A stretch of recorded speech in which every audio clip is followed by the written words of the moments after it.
Celtics Reddit podcast. Tatum to Brown. With the slam. Oh, and a pass from Tatum and Williams with the finish. Richard in the paint, throwing it up. Brown. Williams. To the basket for two. Wow, get it back. That's awesome. That is awesome. Hello and welcome, everyone. This is the Celtics Reddit podcast, episode 153. I'm calling it an off-season temperature check. For this episode, I'll be your host, Celtics J, filling in for Mr. Ben Vallis, aka User Brutal Gash.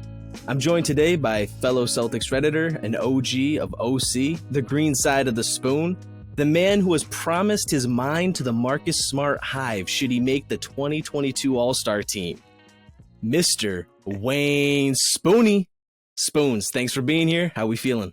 Doing good, Jay. A little nervous about the bet, the ongoing Marcus Smart bet. If I have to become a full convert to the Hive, that could really hurt my objective street cred, on the internet. So it's going to be a big change, but I'm almost kind of looking forward to it deep down, Listen, you got to have some skin in the game one way or the other. You got to take a stand, all right? We can't all just sit on the fence. Some of us got to fall on one side of that thing, whether the grass is green or the dirt's dry and brown. I don't know. So we'll find out. As NBA news has kind of slowed down a little bit, it seemed like a good opportunity to take a temp check and see where we're at, most especially with regards to the anticipation for training camp, preseason, and opening night. That continues to grow. Some of the dust has started to settle. Some questions have been answered, but some new questions have certainly emerged as well, not the least of which including our ongoing debate regarding Marcus Smart and his inevitable ascension to becoming an all-star. On Sunday, I posted a poll in the Boston Celtics subreddit asking the question, what are the most interesting Celtics-related topics that have not been discussed to exhaustion yet? The poll got 855 votes, and last I checked, the top vote getter was the potential of Ime's impact. So I've got some thoughts on this, and I pulled a couple of comments from the thread to share and respond to. But first, Spoons, I want your take on this. What are you expecting to see on the court that we can recognize early as a fingerprint to the impact that Ime Udoka will intend to have on the Celtics team? So I think first, and I think a lot of sort of the effort issues we had last year can be chalked up to COVID and the crazy schedule. But the first thing I'm going to look for is effort outside of Marcus Smart and Aaron Nesmith. We know those two are going to bring it. But other than that, I mean, we've talked a lot about he will coach these guys hard. He'll get them playing hard. You can instill effort on day one, right? If they're going to play hard for him, they're going to play hard for him day one. It might take a little while to put the defensive systems in. It might take a little while to put the offense in. But effort's the first thing I'm going to look for to see if, his voice is really being heard in the locker room. And the second thing I'm really interested to see defensively, Brad was a switch everything, scramble around system. The Nets did a lot of that. So I'm interested to see if he thinks we got the personnel to institute and keep doing a switch heavy scheme. I think we do. I think he will. But I'd really just kind of want to see what, he's a quote unquote defensive minded coach. So I want to see what his defense looks like. So pulling in a comment from that thread, user Pebbly Jack Glasscock. You can't make up some of these usernames. You just can't make them up. I didn't read it yet. That's a great one. Pulling directly from that thread, we haven't exhausted what Ime may bring because right now the canvas is mostly blank. It's all guesswork.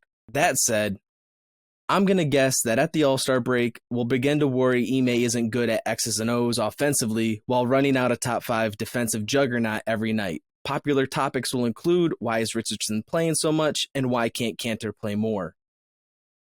I like this comment. I think it's practical. It makes sense because it's right. I mean, we can only sort of unpack and try to discuss Ime Udoka as a coach for the Boston Celtics so much until we see some kind of product out on the floor. And it definitely makes sense with everything we've heard to this point and everything that we've grown accustomed to with Brad Stevens, that these are the types of questions we might anticipate midway through the year. Coming into this so far, we've heard a lot about how we can expect Ime to connect with players, be a motivator, be a player-centered coach, and really help bring a certain kind of cultural and just like edge dynamic. Edge has kind of been one of those buzzwords being used. Yeah. Edge. What's the other one there? I use an edge and toughness, grit is another one. Yeah. Yeah. So really looking at sort of that interpersonal personality dynamic to the team. Whereas Brad, right, really built his brand as a coach on being an effective X and O's guy. Yep. And being able to, famous for out of timeout plays, and coming up with unique ways of taking advantage of skills and talents that players had, especially when maybe not armed with the most elite talent in the league. Case in point, Isaiah Thomas, perhaps. Jordan Crawford. So, it makes sense. And then like what you're saying, it might take a little bit of time for him to really get those systems established and in place. But nonetheless, that seems to be what that calling card is going to be for Ime. Yeah. That being said, I know you spend a lot of time looking at play sets and recognizing, especially different players on the team currently, what kinds of sets they're effective in. As far as X and O's go, what do you think we're likely going to see early on from this Ime squad? Do you expect to see some of the same types of sets that we saw with Brad, or do you expect an entirely different bag to this whole thing? So he's preaching a lot of ball movement, which I like. Everybody wants ball movement. And I think, if he can get that message across, I think our offense will look a lot better consistently. With that said, our offense looked fine when Rob Williams was on the floor playing with our starters. And Al Horford is a billion times, maybe 2 billion times better offensive player than Tristan Thompson. I think some of the issues last year were just simply personnel. We had so many offensive zeros that it's 5 guys on 2, essentially, with the Jays just trying to make whatever the hell they can do, they can make happen. There seemed like there was times where one of the Jays would kick to Grant, who'd pump fake twice, and then the offense would stop, and he'd just kind of hand it back to him with 6 seconds. Like, how are you supposed to have a ball movement offense with that going on? So I would like to see, and I wonder if we'll see some of the types of plays that Brooklyn ran to get Durant in sort of that mid-high post area, especially for Tatum. If you look, he gets so much attention if he catches the ball in the mid-high post or the low post with his back to the basket. I mean, you can probably have a functional offense just posting up Tatum every time because he gets so much help. He can just kick it, and then you just have, rotations going on, and then you can get the drive and kick game going. And Jalen's unstoppable against a rotating defense, and Smart will pick a rotating defense apart with his passing. And so will Horford, and Rob will just dunk on your head. So I'd like to see Tatum operate in the post a lot more next year. He had about 2 posts up a game last year, and he was good at them, fairly good at them. But if he's a more willing passer out of that, he will be able to really, that's just an easy way to generate offense quickly. A lot of people have talked about the Jays pick and roll, one Jay picks for the other. I'm not a huge believer in that. I think it makes more sense to run a pick and roll with Marcus Smart, who's going to have a tiny little point guard on him. And Smart can beat a big man off the dribble. And if if he gets the switch and if they play drop, Smart can make a play. If we're going to put the ball in Marcus Smart's hands, let's put the ball in Marcus Smart's hands and let him pick the defense apart with his passing, and let the, Jason and Jalen kind of be okay, I'm catching the ball against a rotating defense and they'll be completely unstoppable. But to Pebbly Jack Glasscock's point, I mean, we don't really know. He didn't run the offense in Brooklyn as far as I'm aware, and he didn't run it in Philly. So I'm interested to see what he comes up with. And transitioning to another comment from that thread from I Hate Clutch Sports. I don't think there's been a serious discussion about Ime being able to continue what Brad did here while coaching. Everyone's kind of just assuming he's going to be great and all that, but finding good coaches is hard. There's a reason young Brad was already one of the longest tenured coaches in the league. It's hard to find a good coach that consistently churns out good results and steps up his coaching game in the playoffs. Despite the qualms about Brad not managing egos, the best or not, always calling timeouts quickly enough, he was largely a brilliant coach. I don't think it's safe to assume Ime will be anywhere near as good as him until we see the team in action. I think that's a fair point, and it brings me to another question, which is, how are your expectations for Ime Udoka different than they were for Brad when he took over? Well, I think the team, I'll be honest, Jay, I'm terrified. Not of Ime personally, but changing a coach when you know you've got a very good coach with two guys that are about to hit their prime. Like, if we don't get this right, this could be an absolute disaster. So I'm completely terrified. I think we have to make the second round next year, barring catastrophic injury to one of the Jays or something like that, or we're just super banged up and never have a full lineup. But if we're fairly healthy, I think we absolutely have to make the second round, or I'm going to start getting worried, frankly. So that was another question I had for you, which was, what's a successful season for Ime Udoka look like? Is that making the playoffs? Is that enough? Is it getting to the Eastern Conference Finals? Is it getting to the finals and at least being in that, at that level? Are we looking for that type of immediate impact for him to sort of, at least from the perspective of the casual fan base, having a successful impact? I think about when Brad had started, right? Like it was clearly rebuild time. Yeah. We had just shipped out, our core veterans, KG, Paul Pierce, even Jason Terry. We were clearly invested in, incoming draft picks and young talent that could be potentially down the road turned over into stars. Here we are now at this seemingly similar but also uniquely very different set of circumstances that Ime's walking into, where we're retooling for sure. Yeah. We are transitioning from having these veteran stars to now these emerging young stars in Jason and Jalen. But he's clearly got more in the cupboard right now than Brad did coming in.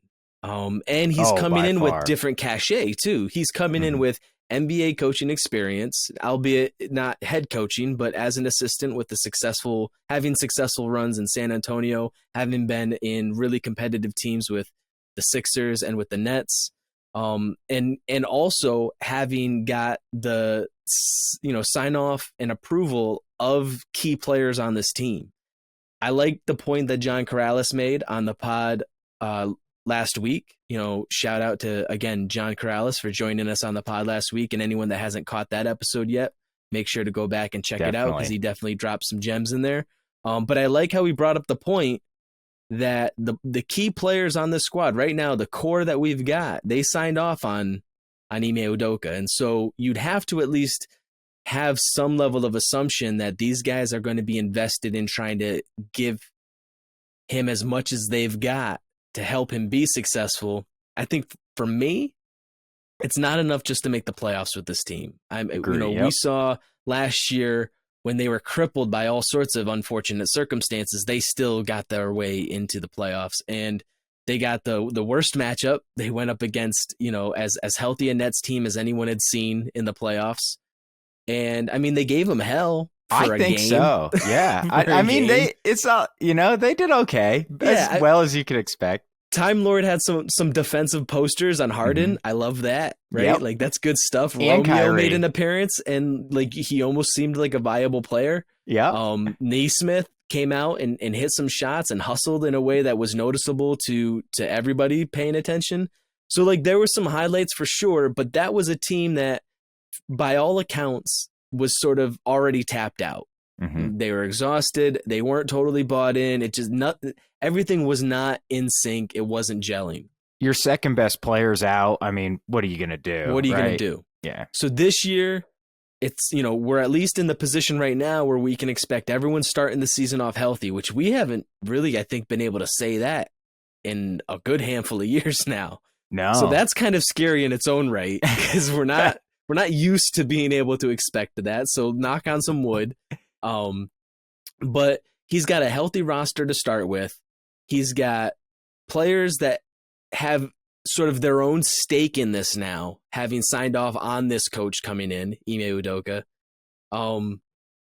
He's got essentially a whole new staff that he's built around himself. I mean, he's holding on to Joe Mazzulla, who's an assistant who's worked his way up in the organization. He started off with the Red Claws and worked his way onto the main squad. Most notably, he worked with Langford, specifically on that shooting with the paddles on his hand. The paddles, yeah.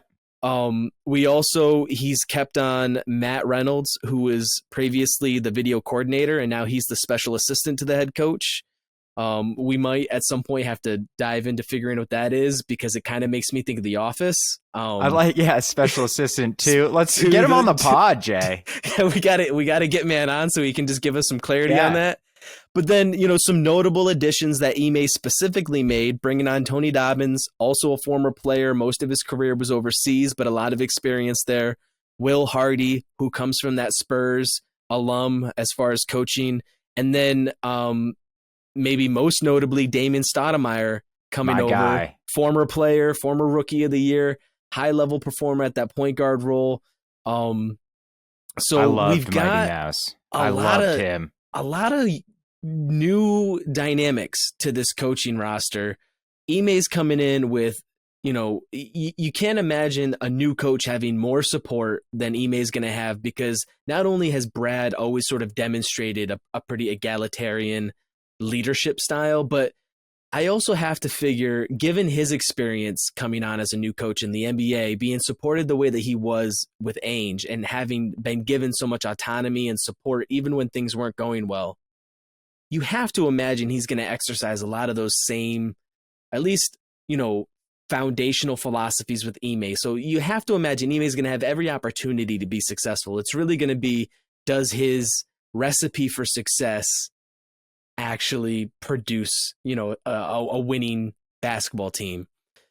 So yeah, your thoughts on that then, looking at a new coaching staff, players that are bought and invested, the sense that higher level leadership is fully behind and going to give him the room that he needs and the support that he needs to be potentially successful. Are we putting too much hope and optimism on what he can accomplish in year one? Should we temper those expectations some? There's history that goes both ways. I think sometimes teams are reinvigorated by kind of a fresh voice, and I think other times the guy just can't cut it as an NBA head coach, no matter how good of an assistant he was. And I think, to your point, Jay, he is set up to be successful. He's got a solid, fairly veteran roster with some young upside on it. And I everything that's being said and he's saying sounds awesome. But I've got some quotes for you, Jay, that I want to walk through here. And these are quotes that sound very similar to things we've heard about Ime Udoka. And I will reveal who they're about at the end. Oh, so you're quizzing me now? Yeah, of course. Yeah. Oh, I'm ready. I'm ready. All right. So the first quote: "This was an extensive and thorough search, and when we reached the conclusion, we felt strongly that the coach is the right coach for us and at the right time." GM added, "He comes from a winning background, has experienced championship success, is innovative in his communication skills, along with his positivity are tremendous. We all look forward to a long, successful partnership in helping the team move forward." Sounds great, right? Sounds awesome. Quote number 2.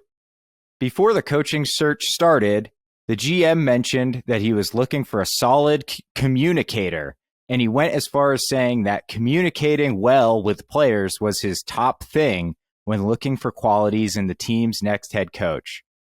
Sounds an awful lot like what Brad's been saying, right? We're looking for someone to connect with the players, a good communicator. Last quote: "We looked at a couple different characteristics that we wanted out of our coach. One was a winning pedigree," the GM said. "Someone who has won, whether it be as an assistant or as a head coach in any league. If you're getting to the top consistently, We put that as a super important characteristic. Again, Brooklyn, Philly, San Antonio, his winning pedigree, right? We've said similar things about him. Like, he hasn't won as a head coach, but he's been there as an assistant. So do you know who these quotes are about, Jay? So at first I thought that I did, but then one of the quotes is referencing having, it sounds like, won a championship. And so that threw a wrench into my gears, because I was thinking, man, are these quotes right now about Doc Rivers? That's a good guess. But so that's where my head was originally going, Okay. but I feel like I'm probably wrong. Much worse. These are about Nate Bjorkgren that the Pacers hired last summer and had one of the worst head coaching seasons of all time.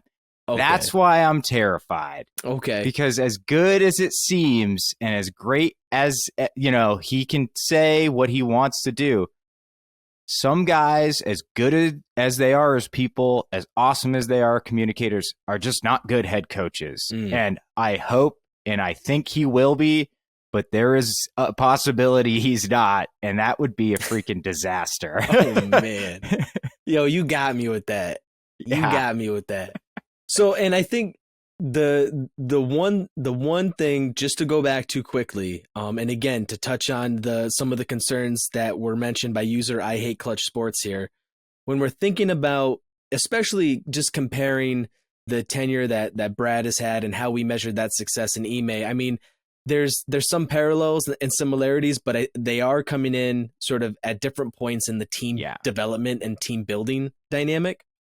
And again, I just don't think it can be overstated that the way these players seem to have off the bat signed off on this does, at least for me, give me a sense of ease in knowing effort probably isn't going to be the issue, especially right out of the gates, right? Like, I'm expecting these guys, if nothing else, just to come out talent and skills blazing, if only because they're really personally invested in helping Ime be successful and showing not just the Celtics organization, but the league as a whole, that, Ime, as well as a lot of the other, coaches that just got hired this past year, have been waiting too long for some of these opportunities. Yeah, I totally agree. And I am, like I said, I'm bullish. I think even if effort and the amount of talent we have will be a pretty damn good team. So I don't think it'll be a Nate Bjorkgren level disaster, but I just wanted to put, a little just a little red flag. Like, it's a good point though, because the PR team is going to do its job, right? Yeah. And they've got to sell a product, and the Celtics team is ultimately it's a commercial product. And so they want to make sure they've got fans watching the games, filling the seats, buying beer and nachos and all that kind of stuff. So yeah, we do have to be careful not to fall into, typical sort of media tropes in how we analyze and get amped up for the oncoming season. Speaking of loose journalism, all right, this is a great segue. Great segue to considering a couple of journalism tropes that are reemerging here, presenting itself as news, maybe not so much. And what I'm referencing are a couple of the posts in the sub that are talking about Zach Lavine as a potential target in the upcoming free agency next year. And then shortly thereafter, I saw another post come up where just generally talking about Jerami Green and that the Celtics had made some efforts to pursue that and trying to get Jerami Green on this team. Jerami Grant. Sorry. Special moment. So get Jerami Grant in Celtic Green. There we go. So let's start with Zach Lavine, because that's the bigger name guy. When we're talking about getting a third star, as it were, he better fits that aesthetic than Jerami Grant does. One of the comments that I pulled out of the thread on the sub was from Diddy Stop Please. And the comment was, he's been a rough defender for Chicago the last couple of years, mainly because he's expected to carry the offensive, guard the opposing team's best player. if you watch the Olympics, when he's allowed to play off ball, he really is an incredible defender. We know Zach Lavine can score, and we especially know he's electric when it comes to, getting out on the break. He can rise above the rim. He's a pretty solid finisher. His shot has improved over time, so he's a pretty, lethal guy from distance. Your thoughts on first Zach Lavine as a star level player to begin with, and then your thoughts on, regardless of whether it's realistic or possible, just your thoughts on how he would fit in Celtic green. Yeah, I think I'm probably higher on Lavine than most. I mean, he's like 25. He's gotten better every single year. He's absurdly athletic. And I think Daddy Stop Please makes an excellent point. When he is not required to to carry the entire offensive load, the guy could defend. I mean, it's the Olympics, right? It's not like he's defending James Harden out there, but at least he's got sort of that effort and that level in him. Some guys just don't, right? They sleepwalk on defense, and it does not matter what the stakes are. So I don't think like Lavine's Harden. Yeah, right, like Harden. I don't think Lavine's a very good fit, just because he's like basically the same type of player as Jalen. And I think you want your stars to have a different mix of skills, in my opinion, but ultimately he's really, really fucking good, and I would take him in a heartbeat if he were available. So that brings up a good point, and it brings up another comment that I pulled out of that thread from Pepe Sylvia 11. So another wing we need far, far less than an established big. I really don't get it. And I'm sort of in a similar mindset where when I'm thinking about adding more talent to this team, I'm looking at areas where we have a lack of talent, right? And I'm looking to bolster that up a bit. Our wing positions are solid, whether Jalen or Jason are between 2 and 3. That talent level is really high, and Marcus Smart at the point guard. If you're confident you're rolling forward with Marcus at the point, regardless of whether he ends up an all-star and being that third star on his own he's right, fine. Yeah, right. He's holding good, it down. and you could. Yeah. I mean, he's a legit starting point guard, No doubt, until proven otherwise. no doubt. So, right, you've got an up-and-coming young guy in Robert Williams. You've got an established big man in Al Horford that can, ideally give you backup center minutes. Maybe he's going to still be viable at the 4 a little bit, but I'm not counting on that. So when a guy's name like Jerami Grant gets brought up, that actually piques my interest a little bit more. Similar to how Pepe Sylvia 11 is feeling. I'm like, hey, if we could get a legit 4 to pair with these guys, and in previous pods, I've brought up the idea of even going after a guy like the gentleman they got up there in Toronto, Pascal Siakam. Yeah, not a perfect fit, but again, like if you're going to look to round out this squad, I think you're looking at like a decent 3-and-D kind of big that can take some defensive pressure off of the Jays, right? No doubt. Hold things down a little bit more in the post so that Tatum or Brown, either one of them, aren't having to bang with bigger bodies. Jerami Grant could be an interesting guy if the price is right there. Thoughts on Jerami Grant? And if you're not down with potentially adding Grant, tell me why. If you are down with it, tell me what you'd be willing to give up for him. Yeah,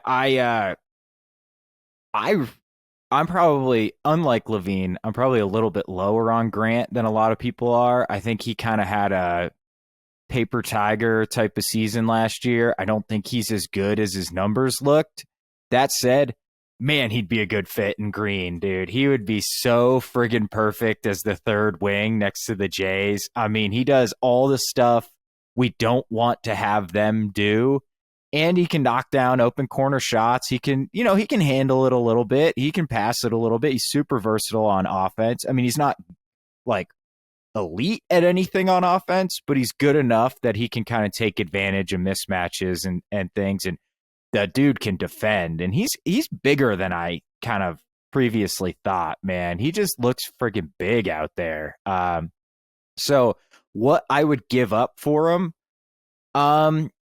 Man, that's really tough. So he makes a lot of money. So I mean, you'd probably have to say Al's probably got to be in the deal just money wise, and then I would definitely include Romeo and picks. I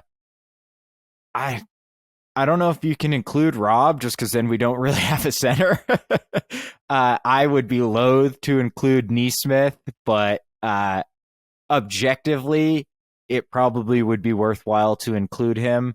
Subjectively, absolutely not. He's completely untouchable. So I would put together a pretty competitive package for Grant because I think he is a really, really good fit.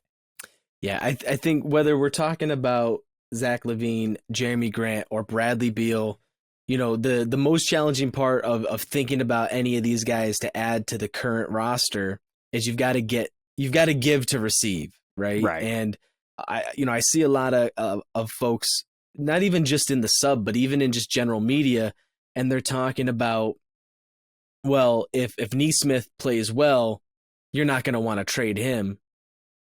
Well, if he plays well, that makes him a more viable trade option. Like no Right. one's going to want to, trade an established star for someone that's not even showing the potential to be a viable Bench role player. player in a rotation. That's why in one of my recent posts, I was referencing Peyton Pritchard's a guy that I think is kind of primed to be a trade asset this particular year. If Dennis Schroeder works out and isn't a train wreck, I don't see us trading. If that's going well, I don't see us trading him at the deadline and then putting Peyton into that role, who has a completely different skill set and strength, weakness sort of paradigm. No doubt. You'd almost be retooling the whole team if you do something like that. Whereas, Peyton's shown enough to this point that, he's a viable backup for someone looking for a guard that can stretch the floor. He can give you effort. He can handle the ball. He can get into the paint. He can dish. He's not going to be a lockdown defender. But oftentimes in that backup guard role, you don't always need that. You can pair him with another guard that is maybe going to be able to help hide those defensive deficiencies a little bit. So he's a commodity.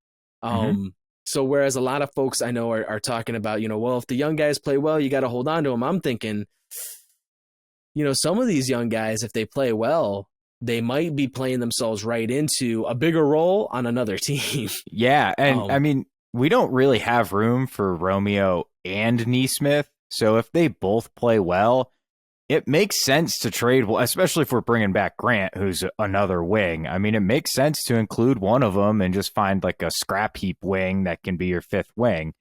I think that's a great point and something that gets lost. And we have like this ownership of the young guys, like, oh, they're our dudes. I have it. Like, I've written like 5,000 words on Aaron Neesmith, man. I don't want to trade him, but push come to shove, I'd forget about him pretty quick when Jerami Grant's throwing down alley-oops from the Jays. So I don't want to take too much time because, again, it's slow news right now, and I don't want us to go too much longer here. But, we've had a pretty nice weekend in Celtics land here. A lot of really great things for Celtics players being honored and recognized in the NBA community. Specifically, I'm talking about Paul Pierce getting inducted into that Hall of Fame. Congratulations. Paul Pierce, true to his style as a player, was no more graceful at that Hall of Fame podium than he ever was on the court. But in the truest of Paul Pierce expressions, he was, as he always has been, the truth up there. Did you get a chance to see his Hall of Fame induction speech, and what were your thoughts? At Pierce's was actually the only one I saw out and watched. I don't, for whatever reason, the Hall of Fame stuff, I just never really catch it. It doesn't interest me. I don't know why. It's probably some deep physiological thing or psychological thing I have wrong with me, but I did watch Pierce's. I absolutely loved it. I think you're spot on, man. It was just like oozing his personality. My favorite part was when he's like, "Thank you to Danny Ainge. I thought Danny was gonna trade me when he showed up. He was trading everybody, Antoine, everybody." It's like, yeah, that's Danny. So my favorite moment was when he singled out Doc and spoke to when he realized Doc was a player's coach. He's like, I knew Doc was a player's coach when I showed up one day for practice and I'm hungover as hell and I'm falling on one knee and Doc comes up to me and he's like, Paul, take your ass home and get right. Get some rest. Come back ready to play tonight. And I knew then Doc was a player's coach. Doc's over there like hiding his face. He was mortified. He's like, come on, man. Yeah. But that's Paul. Like, Paul is unapologetically always going to be real, which is maybe why it didn't work out great for him in the ESPN ranks, because they're not really about that realness. No, they are not.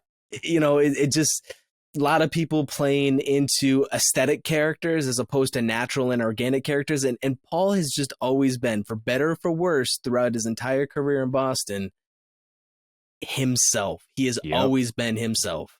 And the other thing is, like, he's always taken responsibility for himself as well. And that's one of the things I think we've always as a fan base, been able to grow and appreciate about Paul Pierce. And so I loved his speech. I loved how he had the lean going with it too. He's like looking over to KG while he's making inside jokes that like only the two of them really totally get, and everyone's just kind of like laughing along with it. Is a wonderful moment. As well, with all that, we also got to see Bill Russell get inducted as a coach, which makes him now one of 5 that are in the Hall of Fame as both players and coaches, 3 of which are Celtics. So Bill Russell's one. Do you know who the other 2 Celtics are? So I know one is Tommy, because he's in as a player, a coach, and a broadcaster. Rest in peace. Rest in power, Tommy. R.I.P. Tommy. And the other, I believe, is Bill Sharman. And I know that. Ding, ding. And I know that because I checked the run sheet earlier, and it was on there.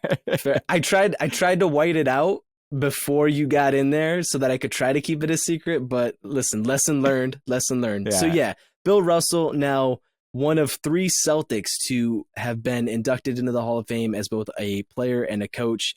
And then Mike Gorman got some recognition over the weekend as well, receiving the Kurt Gowdy Electronic Media Award. So we got to see a lot of cool interviews and excerpts and some stories that he told from, some of the highlights that he had throughout his career. That man, he's a guy that I could listen to talk until the day I die. All Agreed. Right. And I know Ben's a big fan as well. So, shout out to Ben, because I know Ben, I think if there's a list of like top 3 to 5 guests that Ben wants to have on this show, I know in that top 3, Mike Gorman's got to be up there. So it's, at some point, anyone listening that has any connections or ways to reach out to Mike, let him know. Like we'd love to hear more stories that you've got to share. Because it's a special treat. He's seen so much. Even before he got to the Celtics, his story is completely fascinating. There's the 30 for 30 about the Big East that he's a big feature part of, and it's really amazing.